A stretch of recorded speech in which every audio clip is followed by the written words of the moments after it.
जय श्री कृष्णा, राधे राधे। आज अपने सुनेंगे श्री देव नारायण जी भगवान की संपूर्ण कथा का अगला भाग। तो पिछली कथा में अपने सुना राव जी से युद्ध के दौरान जोधा और जगरूप दोनों की माँ भवानी एक चक्कर चलाकर दोनों के माथे उतार लेती है। नेतु अपने दोनों बेटों के कटे हुए धड़ की आरती उतार कर विलाप करती है और अपने पति नियाजी को जगाने के लिए महल में जाती है। फिर तीसरा हमला राव जी की सेना अटाली पर करती है, जहां बगड़ावत भाई अटालिया जी अपनी 1000 सेना के साथ राव जी के साथ युद्ध करते हैं।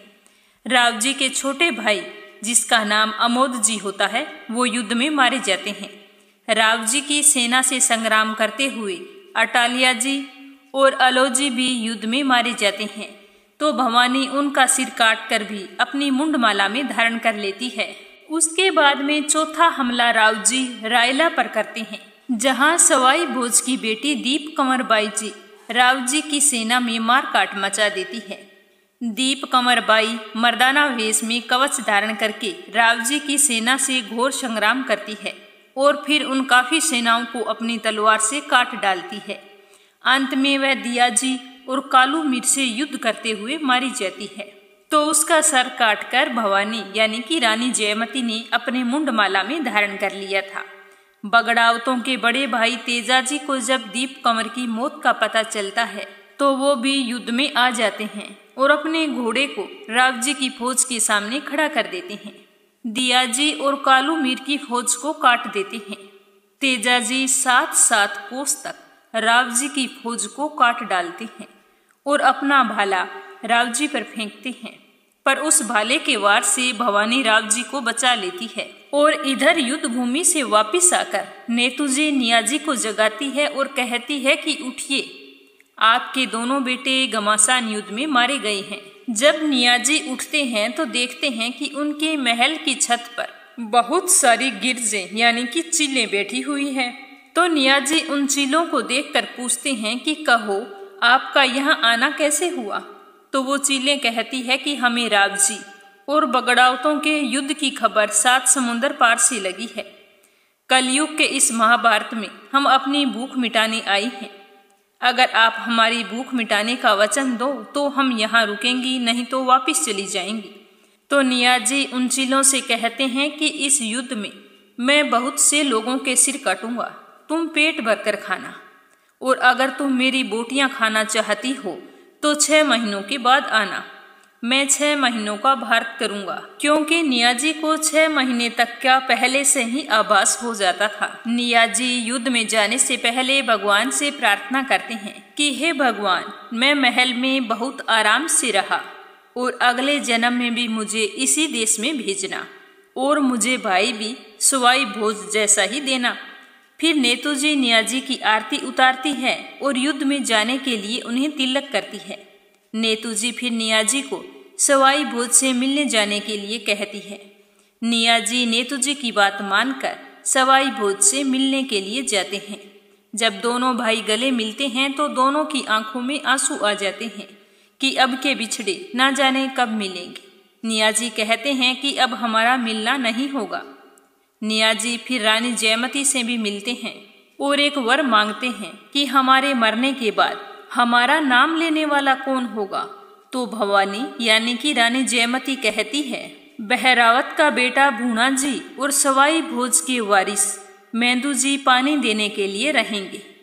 इन दोनों को तुम राज्य से दूर भेज दो तो ये बच जाएंगे और तुम बगड़ावतों का नाम लेने वाला छोछू भाट रहेगा और तुम्हारे यहाँ भगवान स्वयं अवतार लेंगे। इतना सुनकर नियाजी सवाई भोज के पास वापस आ जाते हैं और उनके महल में अपनी बड़ी भाभी सवाई भोज की पहली पत्नी रानी पद्मांदे को बुलाकर मेंदू जी को ले जाने का आग्रह करते हैं। पद्मांदे बड़े ही भारी मन से अपने बेटे को नियाजी के साथ विदा करती है और यह तय होता है कि वो बगड़ावतों के धर्म भाई बहरुंदा के ठाकुर के पास अजमेर में रहेगा। सवाई भोज उस समय मेहंदू के साथ कुछ सेवक और घोड़े और उनके खर्चे के लिए काफी सारी सोने की मोहरें और काफी सारी धन दौलत भी भेज देते हैं। सवाई भोज कहते हैं कि बेटा मेहंदू, कई वर्ष पहले एक बिंजोरी कांजरी नटनी अपने यहाँ करतब दिखाने आई थी। तब उसे हमने 2.5 करोड़ का जेवर दान में दिया था, तो उसमें से आधा तो वो अपने साथ ले गई और आधा यहीं पर छोड़ गई। वो मेरे पास रखा है। मेरे मरने के बाद अगर वो आ जाए तो ये जेवर तुम उसे दे देना, और उसके नाम का यह खत है वो भी उसे दे देना। इतना कहकर जेवरों की पोटली बांधकर उसे दे देते हैं और कहते हैं कि अगर वो ना आए तो ये जेवर तुम अपने पास मत रखना, इस धन को जन सेवा में लगा देना, कुआं, बावड़ी और तालाब बनवा देना। इतना कहकर सवाई भोज और नियाजी मेहंदू जी को भारी मन से भैरुंदा ठाकुर के पास भेजने के लिए विदा करते हैं और संदेश देते हैं कि जब भी कोई बिंजोरी कांजरी आए तो यह जेवर उसे मेहंदू के हाथ से दिलवा देना। सवाई भोज मेहंदू जी के अलावा बगड़ावतों के 4 और बच्चे नियाजी को दे देते हैं और कहते हैं कि इन सबको भैरुंदा ठाकुर के पास पहुंचा देना।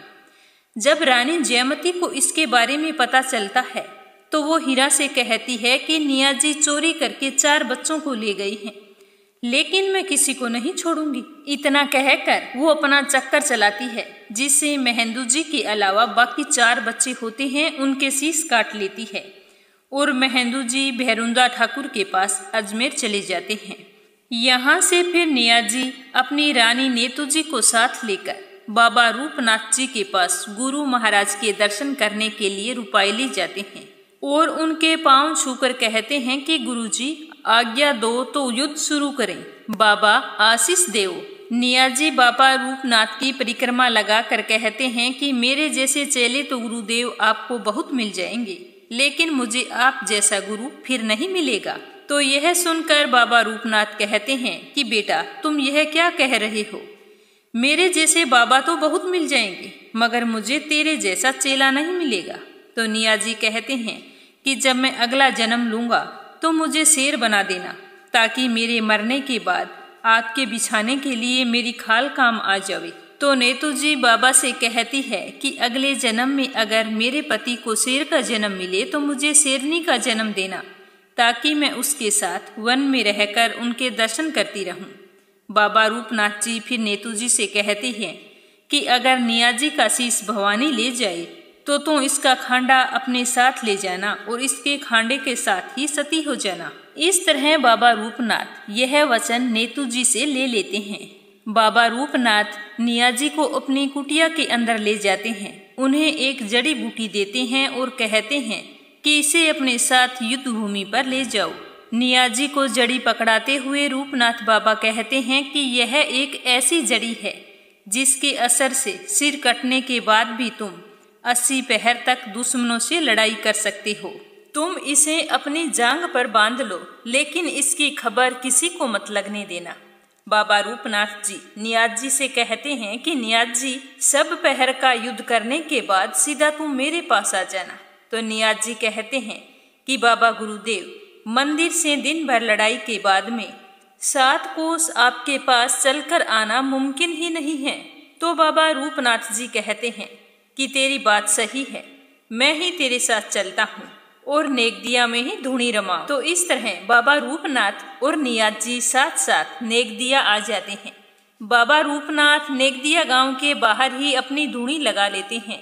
शंकर भगवान के अवतार बाबा रूपनाथ जी नियाजी को आशीर्वाद देकर युद्ध के लिए विदा करते हैं और जब तक नियाजी युद्ध करते हैं तब तक नेगदिया छोड़कर नहीं जाते। हर सुबह सूरज उगने के साथ नियाजी रण का डंका बजाकर राव जी की सेना पर टूट पड़ते और कई सैनिकों और सामंतों को मार डालते। राव जी के खास निजाम ताजू खां पठान और अजमल खां पठान की 12,000 सेना का सफाया कर उनके सर काट देते हैं। हर शाम नियाजी युद्ध भूमि से वापस लौटते समय अपने गुरु बाबा रूपनाथ जी की धूनी पर आते हैं। बाबा रूपनाथ जी अपने हाथ का कड़ा नियाजी की देह पर घुमाते हैं और धूनी की राख लगाकर अपने कमंडल में से पानी के छींटे देते हैं, जिससे नियाजी के सारे घाव भर जाते हैं और शरीर पर कहीं भी तलवार या भाले की चोट का निशान नहीं रहता। बाबा रूपनाथ जी कहते हैं कि ये बात किसी को मत बताना, किसी को भी इस बात का जिक्र मत करना अब ऐसा करो, बावड़ी पर स्नान करके शिव जी का ध्यान करके घर जाओ। नियाज जी बावड़ी पर स्नान करते हैं, शिव जी का ध्यान कर रंग महल में आते हैं। नेतू जी उन्हें भोजन करवाती है, पंखा जलती है और फिर नियाज जी अगली सुबह वापिस रण क्षेत्र में आ जाते हैं और युद्ध में मालवा के राजा को मार गिराते हैं। मंदसौर के मियाँ मोहम्मद की फौजों का सफाया कर देते हैं, मियाँ का सिर काट देते हैं और वापिस बाबा रूपनाथ जी के पास आ जाते हैं। फिर बाबा रूपनाथ जी नियाज जी के ऊपर अपने लोहे का कड़ा घुमाते हैं, धुएं की राख लगाते हैं और पानी के छींटे देते हैं, जिससे नियाज जी के सारे घाव फिर से भर जाते हैं। इस तरह ये कर्म कई दिनों तक चलता रहता है। उधर तेजाजी बगड़ावतों के बड़े भाई युद्ध क्षेत्र में आते हैं। जब नियाज जी से युद्ध करने के बाद राव जी की सेना खाना खा रही होती है, राव जी के सैनिक रोटियां सेक रहे होते हैं, तब तेजाजी अपनी सेना के साथ युद्ध क्षेत्र में आ जाते हैं और उनकी रोटियां और खाने का सारा सामान बिखेर कर वापिस चली जाती हैं। दोनों भाइयों का ये क्रम 3-4 दिनों तक चलता रहता है। इस तरह नियाज जी को युद्ध करते हुए 5 महीने से भी ज्यादा समय हो जाता है। भवानी जयमती सोचती है कि ऐसी क्या बात है कि नियाज जी लगातार युद्ध कर रहे हैं, पता लगाना चाहिए। तो रानी नेतू जी के पास जाकर कहती है कि क्या बात है भाभी, देवर नियाज जी को 5 महीने से ज्यादा समय हो गया है युद्ध करते हुए, क्या तुमने इनके शरीर पर कहीं भी तलवार या भाले का निशान देखा है? ऐसी क्या बात है, वापिस आते समय कपड़ों के ऊपर खून तक के निशान नहीं होते, इसका क्या कारण है? देख पता करना और मुझे भी बताना। नेतू कहती है कि रानी सा, आज नियाजी के युद्ध से आने के बाद पता करूंगी। तो जैसे ही शाम को नियाजी युद्ध क्षेत्र से बाबा रूपनाथ के पास जाकर रंग महल में वापिस आते हैं, तो खाना खाते समय नेतू पंखा झालती हुई नियाजी से कहती है कि मैं तुमसे एक बात पूछती हूँ। आपको कई महीनों हो गए लड़ाई करते हुए, पर आपके शरीर पर मुझे कभी भी कोई तलवार का या फिर कपड़ों पर खून तक का निशान नजर नहीं आया, क्या बात है? तो नियाजी कहते हैं कि नेतू ये बात बताने की नहीं है और तुम मत पूछो, मैं नहीं बताऊंगा। तो नेतू जिद करती है, तो नियाजी कहते हैं कि ठीक है बता देता हूँ, लेकिन किसी और को मत बताना। तो नेतू कहती है कि नहीं बताऊंगी। तो नियाजी बाबा रूपनाथ की सारी प्रक्रिया नेतू को बता देते हैं और अगली सुबह वापिस युद्ध करने के लिए चले जाते हैं। पीछे से रानी जयमती आती है और नेतू से पूछती है कि नियाजी से बात हुई क्या? तो नेतू पहले तो मना कर देती है, बहाना बना लेती है कि वह नियाजी से पूछना ही भूल गई। तो रानी जयमती नेतू से कहती है कि भाभी जी आप तो झूठ बोल रही हैं और कहती हो कि मैं कभी झूठ नहीं बोलती। तो नेतू कहती है कि रानी साहब मैं आपको बता देती हूँ, पर आप ये बात किसी और को मत बताना। ये कहकर नेतू सारी बात रानी जयमती को बता देती है कि बाबा रूपनाथ के पास एक ऐसा कड़ा है जिसके शरीर पर घुमाने से नियाजी के सारे घाव भर जाते हैं। तो रानी जयमती वहां से सीधी बाबा रूपनाथ की धूनी पर आती है, उन्हें प्रणाम कर वहां 2 घड़ी रुकती है और पता लगाती है कि बाबा रूपनाथ जी का वो कड़ा कहाँ पर रखा है। उसे पता चल जाता है कि कड़ा बाबा के आसन के नीचे है, तो वो अपनी माया से चील बन जाती है और बाबा के आसन के नीचे से वो कड़ा अपनी चोंच में उठाकर वहां से उड़ जाती है। तो बाबा रूपनाथ जी समझ जाते हैं कि जरूर नियाज ने भेद खोल दिया है। जब नियाज जी युद्ध करके लौटते हैं तो बाबा रूपनाथ उससे कहते हैं कि नियाज तूने भेद किसे बताया? तो नियाज को बड़ा अफसोस होता है और कहता है कि औरतों के पेट में कभी कोई बात नहीं दिखती, और बाबा रूपनाथ को प्रणाम करके वापिस रण क्षेत्र में लौट आते हैं। रण क्षेत्र में नियाज जी के पास रानी जयमती आती है और कहती है कि नियाज मुझे अपना शीश दीजिए, आपने वचन दिया था कि मैं एक बार आपसे जो भी मांगूंगी आप वो मुझे देंगे।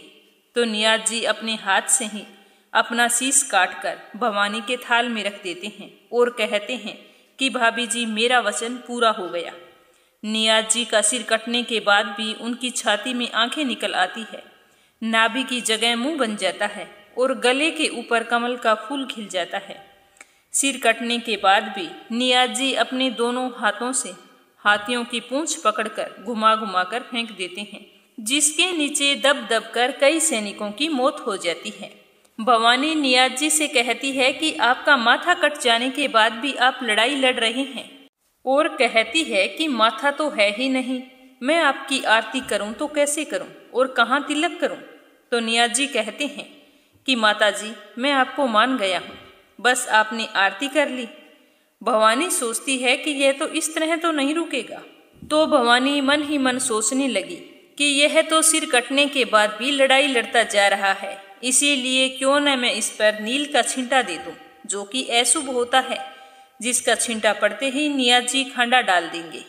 नियाज जी को भवानी की बात पहले ही समझ आ जाती है, तो वह जोर से वाणी करता है कि भाभी जी, मेरे ऊपर नील का छींटा मत डालना, इससे मेरी मोक्ष नहीं होगी। अब मैं खांडा यूं ही डाल देता हूँ, लेकिन माँ चामुंडा, मेरा वंश खत्म मत करना। जैसे तूने भूणा जी, महेंदू और मदनों जी को छोड़ा है, वैसे ही मेरे वंश को भी छोड़ देना। इस पर भवानी नेतू जी के 6 महीने के गर्भ को जीवित छोड़ देने का वचन दे देती है। तो नियाज जी खांडा डाल देते हैं और धरती माता से निवेदन करते हैं कि मुझे धरती में समा ले। जब सवाई भोज को नियाज जी की मौत का पता चलता है, तो वह भवानी को कोसते हैं कि तुम क्या मेरे नियाज जी जैसे भाई को खा गई। तो भवानी कहती है कि मैं तो डायन हूँ, तुम नियाज जी की क्या सोच करते हो, मैं तो द्रौपदी बनकर कौरवों और पांडवों को खा गई, मेरा तो काम ही यही है। तो सवाई भोज कहते हैं कि नियाज जी जैसा भाई मुझे कभी नहीं मिल सकता, वह अकेला ही मेरे 22 भाइयों के बराबर था। तो भवानी कहती है कि मैं तो कई देवी देवताओं को खा गई, एक तू नियाज जी की बात करता है, मैं तो बड़ों बड़ों को खा गई हूँ। तो सवाई भोज कहते हैं कि माँ चामुंडा, दूर रहे, ये तेरी करनी मुझे अच्छी नहीं लगी। तो नियाज जी के बाद में रणभूमि में बहारावत जी अपनी सेना के साथ युद्ध करने के लिए आ जाते हैं, और वो भी लड़ाई करते हुए मारे जाते हैं। नियाज जी और बहारावत जी की तरह सभी भाई एक एक करके राव जी की फौजों से युद्ध करने के लिए खारी नदी पर आए। खारी नदी पर ही सारे युद्ध हुए। खारी नदी के एक किनारे पर राव जी की फौजें थी, तो दूसरी ओर बगड़ावतों की फौजें थी। यह युद्ध कलयुग का महाभारत युद्ध था। इस युद्ध में सवाई भोज के सभी महाबली योद्धा भाई काम आ गए। रानी को दिए वचन के अनुसार एक एक भाई ने अपनी फौज के साथ खारी नदी पर आकर राव जी की सेना के साथ युद्ध किया। इन बगड़ावत भाइयों की सभी रानियां सतीवाड़े में सती हो गई, लेकिन नेतू जी के 6 महीने का गर्भ था, इसलिए वो सती नहीं हो सकती थी। तो वह बगड़ावतों के गुरु बाबा रूपनाथ की धूनी पर आती है और कहती है कि बाबा जी, इस पेट में लोथ पल रहा है, इसे निकाल कर आप अपने पास रख लो। तो बाबा रूपनाथ कहते हैं कि मैं तेरे हाथ नहीं लगा सकता, क्योंकि तू मेरे चेले की रानी है। मैंने तेरे हाथ का खूब भोजन किया है, यदि मैं तेरे को हाथ लगाता हूँ तो मैं अगले जन्म में सूअर बनूंगा। तो यह सुनकर नेतू जी खुद ही अपना पेट चीरकर गर्भ बाहर निकालकर बाबा को दे देती है, और बाबा उसे अपने पास रखे भांग के घड़े में डाल देते हैं और ढक देते हैं। तो नेतू जी बाबा से कहती है कि बाबा, अब आप ही इसके माँ बाप हो और अब आप ही इसकी सुरक्षा करो, ये जिम्मेदारी आप पर है। यह कहकर नेतू जी अपनी कमर को वापस बांध लेती है और कहती है कि 3 महीने बाद इसका जन्म होगा, तो आप इसका नाम बांगड़े खान रखना। नेतू जी बाबा रूपनाथ से कहती है कि इस बच्चे को साधु मत बनाना और इसको सफेद कपड़े देना, भगवा वस्त्र मत पहनाना। राता कोट की जीत यही करेगा, यह बड़ा होकर अपने बाप का बैर लेगा, यह एक नया बदनोरा गांव बसाएगा। तो बाबा से आज्ञा लेकर नेतू वहां से सती होने के लिए जाती है, जहां सभी बगड़ावत भाइयों की पत्नियां नहा धोकर 16 श्रृंगार कर सती होने के लिए अपने अपने पति के शवों के साथ चिता में बैठी होती है। वहां जाकर सती होते समय नेतू रानी जयमती को श्राप देती है कि अगले जन्म में तू बड़े घर में जन्म लेगी, तेरे शरीर पर कोढ़ झरेगा, तेरे सिर पर सींग होगा और तुझसे शादी करने वाला कोई नहीं मिलेगा। तो रानी जयमती श्राप से भयभीत हो जाती है और नेतू से कहती है कि मेरा उद्धार कैसे होगा, और विनती करने लगती है। तो नेतू कहती है कि पीपलदे के नाम से तू धार के राजा के यहाँ जन्म लेगी और भगवान देव नारायण मालवा से लौटते समय तेरा उद्धार करेंगे। और फिर सती हो जाती है। इस तरह सवाई भोज को छोड़कर सारे बगड़ावत भाइयों के सर उतार लिए जाते हैं और उनकी पत्नियां उनके साथ सती हो जाती है। रानी जयमती ने सवाई भोज को अपने पास महल में चौपड़ में उलझाए रखा और युद्ध भूमि में जाने नहीं दिया। सारे भाइयों की मौत के बाद में सवाई भोज खुद रण क्षेत्र में जाने की तैयारी करते हैं। रानी जयमती से अस्त्र शस्त्र मांगते हैं तो रानी वहां पर एक वर मांगती है कि मैं भी आपके साथ युद्ध में चलूंगी, आपके पीछे बूली घोड़ी पर सवार रहूंगी, लेकिन आप पीछे मुड़कर मेरी ओर नहीं देखना।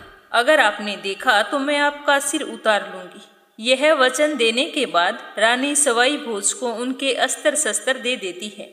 सवाई भोज अपनी सेना को साथ लेकर युद्ध करने के लिए राठौला की पाल पर पहुंच जाते हैं।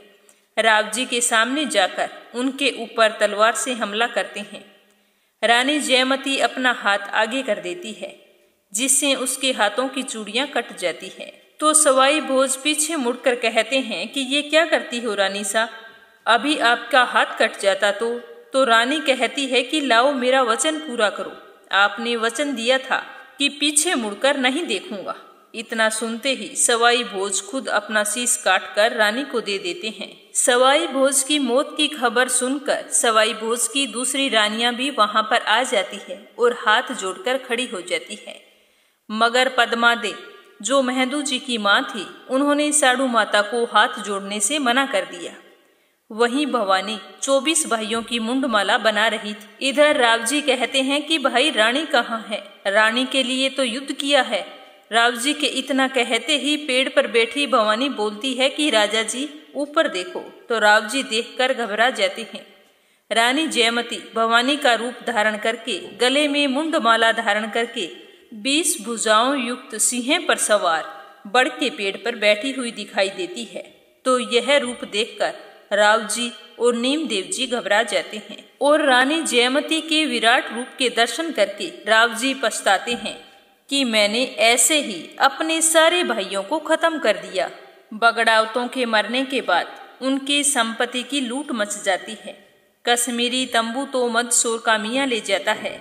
जयमंगला और गजमंगला हाथी पिलोदा के कुम्हार ले गई और सवाई भोज की बूली घोड़ी सावर के ठाकुर दिया जी ले जाते हैं। सोने का पोरसा पहले ही तेजा जी लेकर चले गए थे और बगड़ावतों की जो अच्छी नस्ल की गायें थी नापा गवाल गोसमा डूंगरा में ले गया। राव जी नीम देव जी से कहते हैं कि सामान तो लोग लूट कर ले गए हैं। इस तरह बात करते हुए उन्हें बगड़ावतों के मारे जाने का बहुत ही अफसोस होता है और कहते हैं कि ऐसे भाई कहाँ मिलेंगे। और यह भी महसूस करते हैं कि यह सब भवानी की माया है जो बगड़ावत मारे गए। सारी रानियों के सती हो जाने के साथ पद्मा देवी सती हो जाती है और साड़ू माता को सती होने से मना कर देती है क्योंकि भगवान ने अभी उनके यहाँ जन्म लेना है। सभी बगड़ावतों की रानियों के सती होने के बाद में साड़ू माता हीरा दासी को साथ लेकर मालशेरी की डूंगरी पर रहने के लिए आ जाती है। तो राव जी इस युद्ध से बहुत ही दुखी रहने लगे और कहने लगे कि बगड़ावतों के अगर बालक होते तो मैं उन्हें पाल पोस कर बड़ा करता और वापिस बगड़ावत खड़ा करता। तो राव जी की यह बात छोछू भाट का मौसेरा भाई गंगा भाट सुन लेता है। तो उसे तो पता होता है कि बगड़ावतों के 140 कुमार छोछू भाट के मगरे में पल रहे हैं। राव जी अपनी सेना के साथ भाट मगरे पर पहुंचते हैं। वहां छोछू भाट मगरे पर बैठा देखता है कि सेना आ रही है तो सभी राजकुमारों को मगरे में छोड़कर भाग जाता है। कालू मीर पठान राव जी से कहते हैं कि राव जी इनको पालने की गलती मत करना, इन्हें यही मार देते हैं, नहीं तो ये बड़े होकर अपने बाप दादों का बैर आपसे लेंगे। कालू मीर कहता है कि राव जी 24 बगड़ावतों से युद्ध करते करते 6 से 8 महीने हो गए, लेकिन ये पूरे 140 हैं, इनको कैसे मारोगे और इनसे कैसे निपटोगे। तो राव जी कालू मीर पठान की बात मानकर उन बच्चों को मारने का आदेश दे देते हैं। कालू मीर पठान उन बच्चों को वहीं पर मार देता है। उनमें से एक बच्चा बच जाता है भूना जी, उसे पत्थर पर पटक देते हैं, लेकिन वह बच्चा नहीं मरता। कहते हैं कि यह बालक लक्ष्मण का अवतार था जब भूणा जी नहीं मरता तो राव जी उसे अपनी पिंडी पास बेटा बना लेते हैं। अपनी पिंडी के चीरा लगाकर एक दूसरे का खून आपस में मिलाकर अपना धर्म बेटा बना लेते हैं। भूणा जी को लाकर राव जी अपनी रानी को दे देते हैं और कहते हैं कि तुम इसे राजकुमारी तारदे के साथ साथ इसे भी अपना दूध पिलाओ और पाल पोस कर बड़ा करो। तो रानी अपने स्तनों पर जहर लगाकर भूणा जी को दूध पिलाती है। भूणा जी फिर भी नहीं मरते। आखिर रानी भूणा जी को हाथी के पांव से कुचलवाने को कहती है। हाथी उन्हें अपनी सूंड से उठाकर अपनी पीठ पर बैठा लेता है। यह सब देखकर रानी जी के भाई जो चांदारून के रहने वाले थे, उनका नाम था सातल पातल, भूणा जी की चिटली अंगुली काटकर उन्हें खांडे राव का नाम दे देते हैं। सातल पातल भूणा जी की अंगुली काटते समय यह कहते हैं कि भांजे, जब तुम बड़ा हो जावे तब तेरे में ताकत हो तो हमसे बैर ले लेना। तब यह बात वहां पर बैठा एक पुन्ना जाट यह बात सुन लेता है और इस बात की गांठ बांध लेता है कि वक्त आने पर भूणा जी को इस बात को बता सकूं। इस तरह बगड़ावतों के मारे जाने पर सारा परिवार अलग अलग हो गया और राव जी ने बगड़ावतों के 140 राजकुमारों को भी मरवा दिया। उनके परिवार के बचे हुए 4 कुमार अलग अलग जगह पर पले बढ़े, जिनमें सबसे बड़े थे महेंदू जी जो अजमेर में, तेजाजी के बेटे मदनो जी उनके पास पाटन में और भूणा जी राण में, पांगी जी बाबा रूपनाथ के पास पले बढ़े। और इधर सभी बगड़ावतों के नाश हो जाने पर साड़ू माता हीरा दासी सहित माला सेरी की डूंगरी पर रह रही होती है। तो एक दिन वहां पर नापा गवाल आता है और साड़ू माता को 140 राजकुमारों को मारे जाने का समाचार देकर कहता है कि साड़ू माता, यहाँ से आप अपने पीहर मालवा वापिस चले जाओ, कहीं राव जी यहाँ पर ना आ जावे। लेकिन साड़ू माता जाने से मना कर देती है। ऐसा करते करते समय बीतता जाता है। एक दिन साड़ू माता की काली घोड़ी की बछेरा पैदा होता है। तब साड़ू माता को भगवान की कही बात याद आती है कि काली घोड़ी के एक बछेरा होगा जो नीलागर घोड़ा होगा, उसके बाद में मैं आऊंगा। तो साड़ू माता भगवान के कहे अनुसार सुबह ब्रह्म मुहूर्त में स्नान ध्यान करके भगवान का स्मरण करती है। तभी वहां माला सेरी की डूंगरी पर पहाड़ टूटता है और उसमें से पानी फूटता है। जल की धार बहती हुई निकलती है। पानी में कमल के फूल खिलते हैं और उन्हीं फूलों में से एक फूल में भगवान विष्णु श्री देव नारायण के रूप में अवतरित होते हैं। उस दिन माघ के शुक्ल पक्ष की सप्तमी तिथि थी। इस दिन ब्रह्म मुहूर्त में भगवान देव नारायण माला सेरी की डूंगरी पर अवतार लेते हैं। साड़ू माता देव नारायण शिशु को अपनी गोद में ले लेती है और उन्हें दूध पिलाती है और खूब लाड प्यार करती है। और फिर साड़ू माता हीरा दासी और नापा गवाल गोठा आते हैं। गांव में आते ही घर घर में घी के दिए जल जाते हैं और सुबह जब गांव भर में बालक के जन्म लेने की खबर होती है तो नाई आता है। घर घर में बंधनवाल बांधी जाती है। भगवान के जन्म लेने से हर घर में खुशी ही खुशी हो जाती है। साड़ू माता ब्राह्मण को बुलवाती है और अपने बच्चे का नामकरण संस्कार करवाती। तो भगवान ने कमल के फूल में अवतार लिया था, इसीलिए ब्राह्मण ने उनका नाम देव नारायण रखा। तो नाम रखवाने के बाद में साड़ू माता ब्राह्मण को सोने की मुहरें और कपड़े देती है, भोजन करवाती है।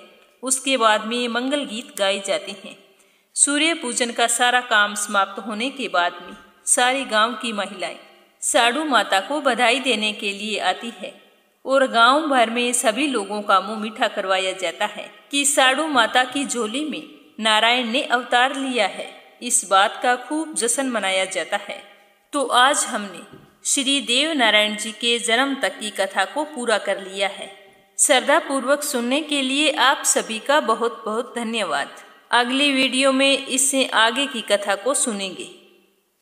आज का पहला सवाल, बगड़ावतों के यहाँ नृत्य करने आई नटनी का नाम क्या था? दूसरा सवाल, रानी नेतुजी ने बाबा रूपनाथ को अपने होने वाले बच्चे का क्या नाम बताया था? तीसरा सवाल, रानी नेतुजी ने सती होते समय जयमती को क्या श्राप दिया था? चौथा सवाल, बगड़ावतों के मारे जाने के बाद में बगड़ावतों के जयमंगला और गजमंगला हाथी को कौन लेकर गया? पांचवा और अंतिम सवाल, बगड़ावतों के मारे जाने के बाद में उनके कितने कुमार बचे थे और उनके नाम क्या क्या थे। जय श्री कृष्ण। राधे राधे।